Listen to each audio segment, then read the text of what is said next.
आप सुन रहे हैं एजी एंटरटेनमेंट की धमाकेदार प्रस्तुति। Music by DJ Kanchan Raj, Hajipur Vaishali.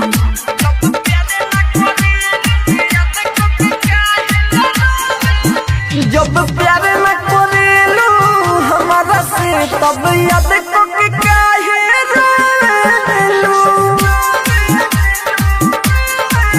जब प्यार न करेलू हमारा से तब याद को के काहे रोलू। दिन रात के हमारा फोटो, दिन रात के हमारा फोटो काहे हमारा तू रहिया जोहेलू। जब प्यार न करेलू हमारा से तब music by DJ Kanchan Raj, Hajipur Vaishali. Mix by AG